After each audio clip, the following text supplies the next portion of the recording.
सहनावतु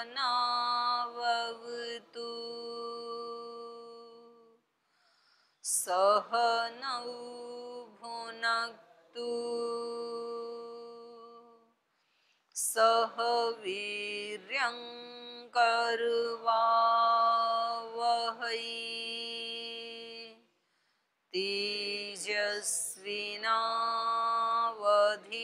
तेजस्विनावधीतमस्तु मा विद्विषावहै ॐ शान्ति शान्ति शान्ति।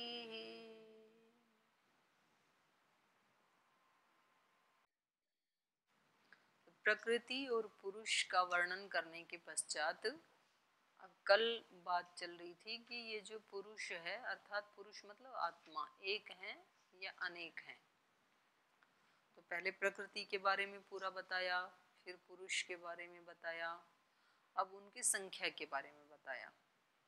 तो जन्मादि व्यवस्थातः पुरुष बहुत्वम, जन्मादि की व्यवस्था को देखने से पता लगता है कि पुरुष एक नहीं है, अनेक है। आदि कहने से मृत्यु भी आ जाएगा, जन्म आदि, जन्मादि, जन्म और मृत्यु।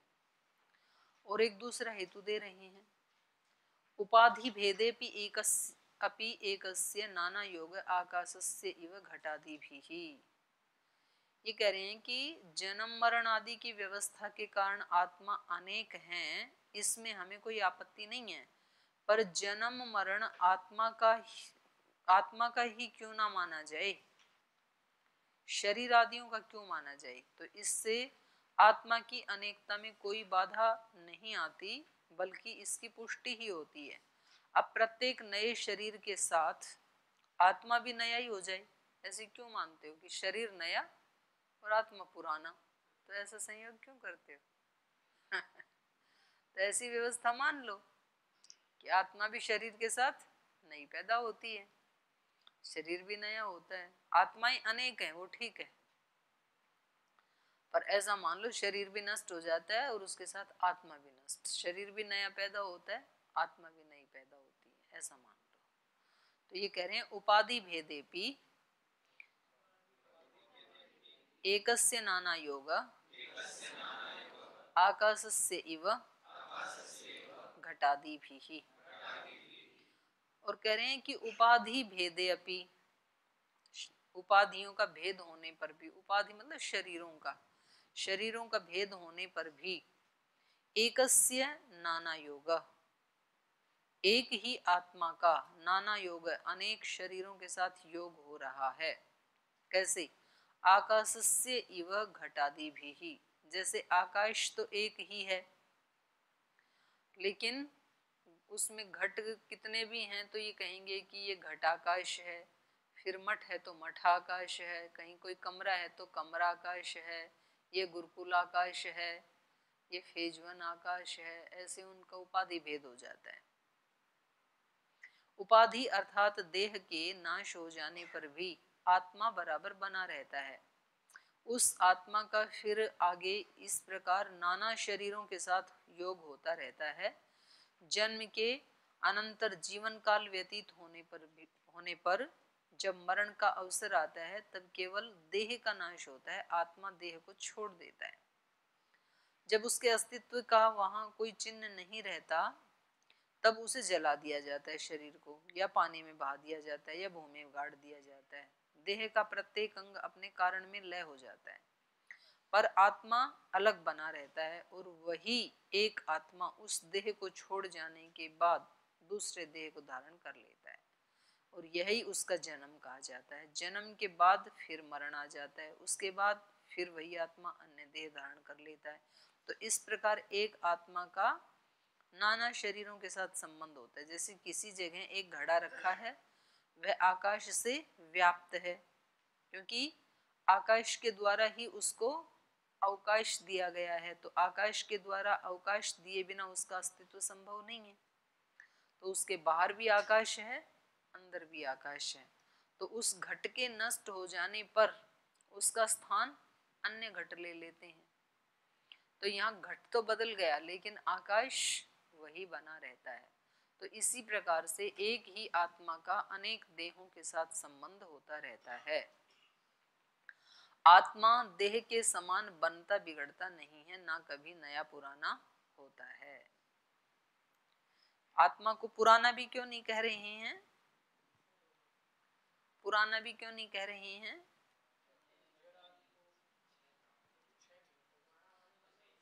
एक तो यह है कि नए की अपेक्षा से पुराना कहा जाता है ना, तो जो नया ही नहीं तो पुराना क्या होगा। और पुराना हम लोग में उसको कहते हैं जो कुछ जर्जरित हो जाए, कुछ उसका नाश हो जाए, ह्रास हो जाए उसमें, जैसे कपड़ा पुराना हो गया, शरीर पुराना हो गया, तो उसमें कुछ ह्रास हो जाता है। तो ये कह रहे हैं, इस अर्थ का उपसंहार करते हुए कह रहे हैं, उपाधिर भिद्यते नैतु तद्वान। उपाधि का भेद होता है, देह का नाश होता है, न तो तद्वान उपाधि वाले का नहीं होता है, आत्मा का नहीं होता है। ये हेतु दे रहे हैं अगला। तो प्रथम सूत्र के समान यहाँ भी उपाधि पद देह के लिए प्रयुक्त हुआ है। उत्पत्ति विनाशशाली होने के कारण देह का नाश हो जाता है, लेकिन देही का नाश नहीं होता है, क्योंकि वह नित्य और अपरिणामी है। जन्म जन्मांतरों में अनेक देहों को धारण करता हुआ भी आत्मा उनमें एक ही बना रहता है। इसी आधार पर शुभ अशुभ कर्म फलों की और बंध मोक्ष की व्यवस्था का उत्पादन किया जा सकता है। तो इस प्रकार अनेक शरीरों के बदलते रहने पर भी आत्मा उनमें एक ही बनी रहती है। तो ये आगे भी बताएंगे। और ये कह रहे हैं, उपाधि भेदे, उपाधि का भेद होने से एकस्य अपि, एक आत्मा का भी नाना योग देह आदियों के साथ योग हो जाता है, जैसे कि आकाश का। आत्मा केवल एक है, अंतःकरण अनंत है। एक है मतलब एक स्वभाव वाला है, उसमें कोई चेंज नहीं है। हैं तो अनेक सब शरीरों में, लेकिन वो बिल्कुल एक ही जैसी हैं आत्माएं।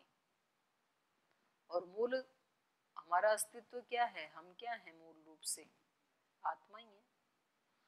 तो इस दृष्टि से हम सब क्या हैं, बिल्कुल बराबर हैं, समान है सब।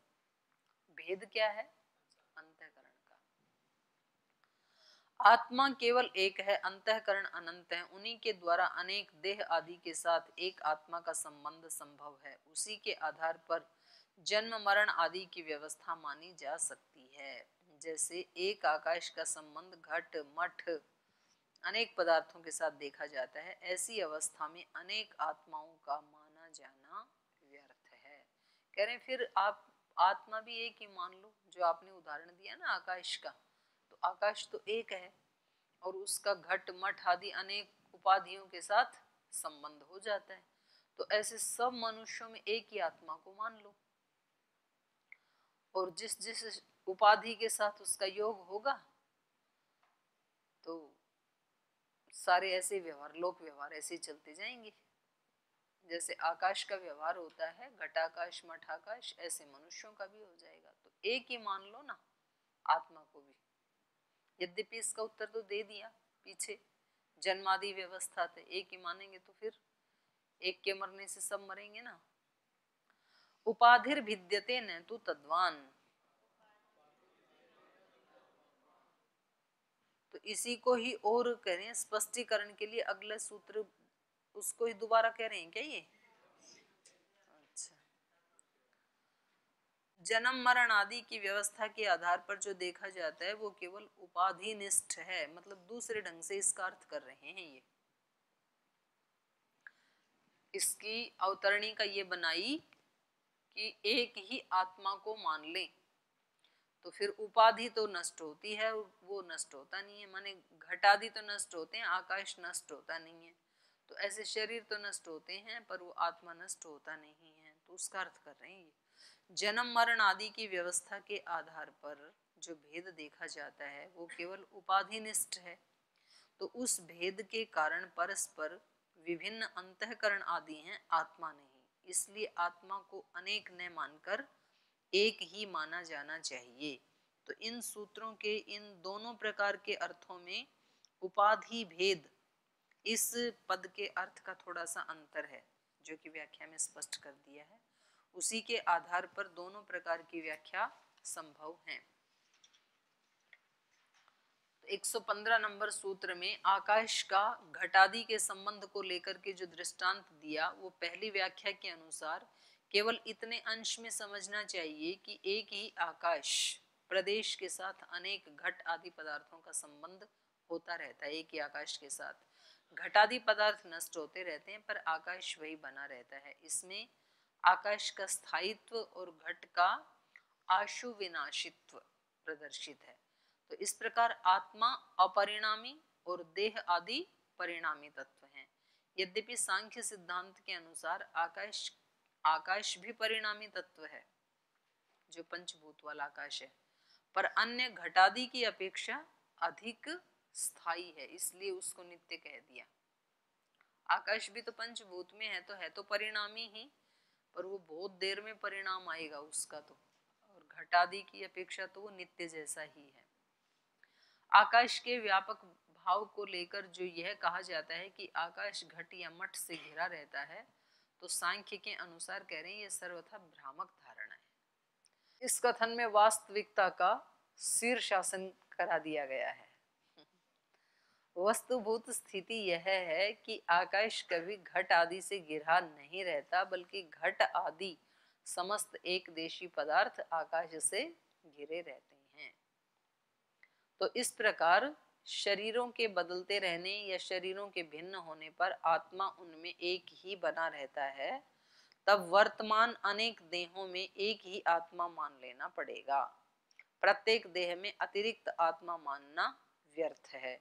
तो अब इसका समाधान अगले सूत्र में दे रहे हैं। एवं एकत्वेन परिवर्तमानस्य न विरुद्ध धर्माध्यासः। एवं इस प्रकार आत्मा एकत्वेन, आत्मा के एकत्व के द्वारा परिवर्तमानस्य घटित व्यवहार के स्वीकार करने पर विरुद्ध धर्म अध्यास, विरुद्ध धर्मों की प्रतीति नहीं होनी चाहिए। यदि इस प्रकार वर्तमान समस्त शरीरों में एक ही आत्मा माना जाए और उसी एक आत्मा के द्वारा समस्त देहों में सुख दुख भोग बंध मोक्ष आदि होते रहना स्वीकार किया जाए, तो लोक में प्रत्यक्षतः अनुभूयमान विरुद्ध धर्मों की प्रतीति नहीं होनी चाहिए। क्यों? जब सर्वत्र एक आत्मा है तो कोई जन्म लेता है, कोई मरता है, कोई सुखी है, कोई दुखी है, कोई बद्ध है, कोई मुक्त हो चुका है। तो ये समस्त प्रकार के जो परस्पर विरोधी स्थितियां अस्तित्व में आती हैं, ये नहीं आनी चाहिए। जैसे एक देह में एक आत्मा मानने पर विरोध प्रतीति मूलक कोई दोष नहीं आता, ऐसे अनेक समस्त देहों में एक आत्मा मानने पर समस्त विरोधी घटनाओं का अभाव हो जाना चाहिए, लेकिन ये संभव नहीं है। इसलिए समस्त देहों में एक आत्मा का भोक्ता दृष्टा रूप में माना जाना असंगत है। क्या समझे? एक आत्मा मान लेंगे तो क्या हानि आएगी? आप सब में एक ही आत्मा है ऐसा मानेंगे तो क्या हानि हो जाएगी?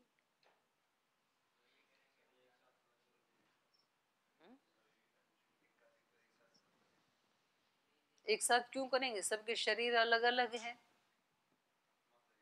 तो क्या हुआ? आत्मा एक है तो आकाश एक है, और एक आकाश में अनेक क्रियाएं हो रही हैं कि नहीं हो रही हैं? संभव है। उसी आकाश में आकाश एक है, मैं एक क्रिया कर रही हूँ, आप दूसरी कर रहे हैं, कोई तीसरी कर रहा है, चौथी कर रहा है, तो क्या दिक्कत है? मैंने इसलिए पूछा क्योंकि जब मैं पढ़ रही थी तो आप ऐसे सो रहे थे सारे जने।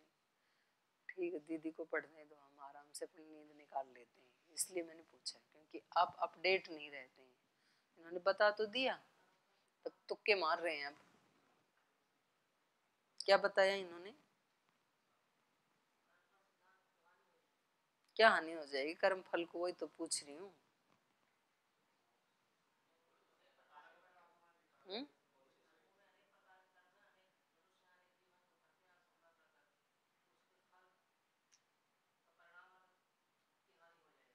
क्या हानि होगी?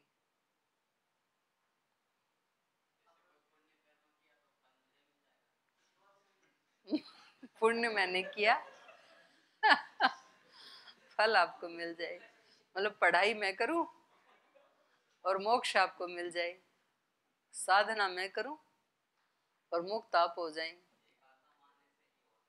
हाँ तो फिर तो फायदा ही है, गुरु जी कर लेंगे सब काम।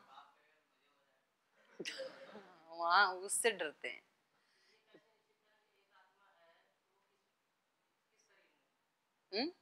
ना ना, आत्मा तो सर्वव्यापक है, आकाश की तरह। किस शरीर में नहीं, वो तो आकाश की तरह है। और उसके साथ सबका संपर्क, जैसे आकाश के साथ सबका संपर्क है, ऐसे ही आत्मा के साथ सबका संपर्क है। परमात्मा के साथ सबका संपर्क है, एक ही होते हुए। आकाश के साथ संपर्क है, ऐसे आत्मा के साथ भी हो जाएगा, उसमें क्या दिक्कत है? नहीं नहीं, मान लेंगे ना ऐसा, यही तो कह रहे हैं।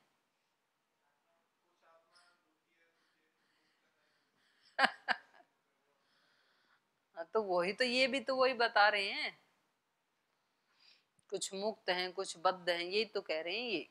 कुछ सुखी है दुखी, यही कह रहे हैं। आगे चलो। समस्त शरीरों में एक आत्मा मानने पर भी विरुद्ध धर्म प्रतीति की अव्यवस्था की जा सकती नहीं, विरुद्ध धर्म प्रतीति की व्यवस्था की जा सकती है।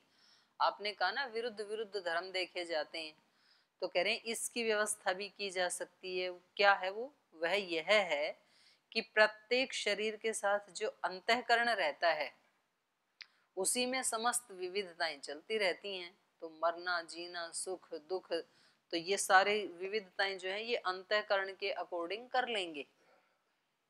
ठीक है, फिर तो कोई हानि नहीं होगी। जिसका अंतःकरण शुद्ध, उसको मोक्ष में भेजो, और जिसका अंतःकरण दूषित, उसको नरक में डालो, और जिसका अंतःकरण मीडियम, उसको मनुष्य बना दो। तो फिर तो कोई दिक्कत नहीं आएगी, अंतःकरण के आधार पे हो जाएगा। अभी भी वही होता है। तो एक आत्मा मान लो सब उपाधियों का। आत्मा एक है, तो वही तो कह रहे हैं, अंतःकरण अलग अलग होंगे ना, तो सबके भोग अलग अलग हो जाएंगे। अभी भी तो ऐसे ही होता है, जब आप अनेक आत्मा मानते हैं तभी भी तो ये सुख दुख आदि जो हैं ये तो अंतःकरण के बेस पर ही तो मिलते हैं, आत्मा के बेस पे थोड़ी मिलते हैं।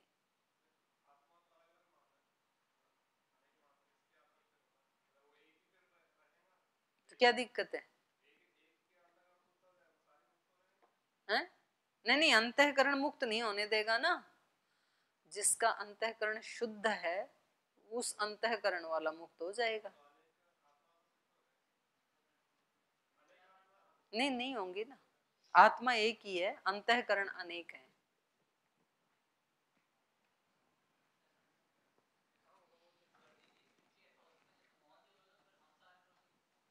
क्या?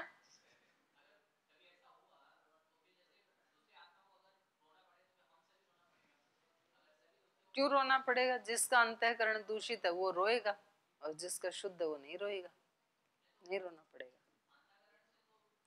देख लो ये क्या कह रहे हैं, इनका सुन लो, आप अपना वाला रहने दो। आगे चलो चलो चलो चलो चलो। प्रत्येक शरीर के साथ जो अंतःकरण रहता है उसी में समस्त विविधताएं चलती रहती हैं। मरना जीना सुख दुख बंध मोक्ष आदि सब अंतःकरण में ही होते हैं। कल भी तो मैंने बताया था आपको, अहम निर्विकल्पो निराकार रूप विभुत्वात् सर्वत्र सर्वेन्द्रियाणाम सदा में समत्वम न बंधो न मोक्ष। आत्मा में न बंधन है न मोक्ष है, बंधन और मोक्ष अंतःकरणों का ही है, ऐसा कह रहे हैं ये भी। आत्मा में उनका आरोप कर लिया जाता है बंधन और मोक्ष का। आत्मा तो एक ही जैसा रहता है, निर्लिप्त है ना, तो उसमें तो कुछ लिप्तता आती नहीं है, ना सुख की ना दुख की ना पाप की ना पुण्य की। इस प्रकार एक ही आत्मा मानने पर अंतःकरण नाना होने से सब व्यवस्था हो जाएगी।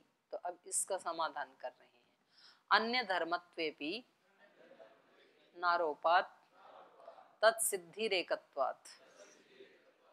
कह रहे हैं सुख दुख आदि अन्य के धर्म मान लेने पर भी, अन्य के धर्म मतलब अंतःकरण के धर्म, अन्य के मतलब आत्मा के धर्म नहीं है, सुख दुख आदि अंतःकरण के धर्म हैं।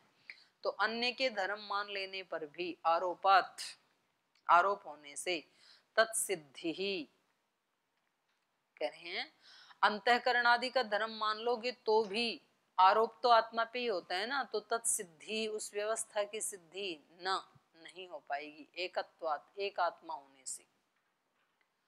सुख दुख आदि को अन्य का धर्म मानने पर, अर्थात अंतःकरण का धर्म मानने पर और आत्मा में उनका आरोप मान लेने से भी उचित व्यवस्था की सिद्धि नहीं हो सकती, क्योंकि आत्मा एक होने से एक ही समय में वह सुखी या दुखी, बद्ध या मुक्त ये नहीं हो सकता है। अंतःकरण तो एक ही है ना, अलग अलग हैं। आत्मा एक है तो अनुभूति तो आत्मा को होती है ना। ये तो ठीक है, आपके अंतःकरण के अनुसार आपको फल मिलेगा, मेरे वाले अंतःकरण के अनुसार मुझे मिलेगा, पर ये जो अनुभूति हो रही है सुख की या दुख की, वो तो आत्मा को होती है ना। तो एक ही आत्मा है तो वो एक ही समय में सुखी या दुखी कैसे हो सकती है? या तो सुखी होगी या तो दुखी होगी, या तो बद्ध होगी या तो मुक्त होगी। तो ये नहीं हो पाएगी उचित व्यवस्था। प्रत्येक अंतःकरण में एक समय में विविध सुख दुख तथा अन्य भावनाओं का उदय होता रहता है तथा प्रत्येक अंतःकरण से वही आत्मा उपहित होती है। उपहित माने प्रभावित, क्योंकि वह एक ही है। समस्त अंतःकरणों के समस्त सुख दुख आदि का एक समय में एक आत्मा में आरोप होने लगेगा। यदि आत्मा उससे प्रभावित होता है तो उसे सुखी दुखी बद्ध मुक्त आदि क्या माना जाएगा? और इस तरह के प्रभाव से उसकी क्या स्थिति होगी आत्मा की बेचारी की? एक ही साथ अनेक अनेक फल मिलने लगेंगे ना। यदि आत्मा उनसे प्रभावित नहीं होता तो उसका अस्तित्व ही अनावश्यक है। यदि आप कहें कि जैसे आकाश प्रभावित नहीं होता है, ऐसे आत्मा भी एक ही मानेंगे और वो प्रभावित नहीं होती है, तो जब प्रभावित ही नहीं होती है तो फिर आत्मा की जरूरत क्या है? उसका अस्तित्व ही अनावश्यक है।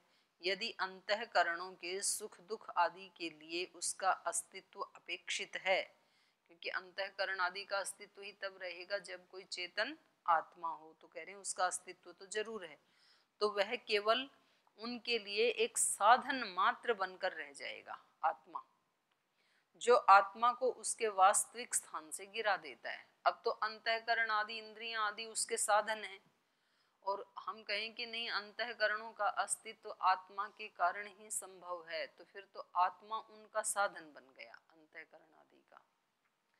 ऐसा मानने पर सांख्य का यह सिद्धांत भी नष्ट हो जाता है कि बुद्धि आदि प्राकृतिक समस्त पदार्थ परार्थ हैं, अर्थात आत्मा के लिए हैं, संहत परार्थत्वात्। अभी तो ये सिद्धांत है, तो ये भी नष्ट हो जाएगा।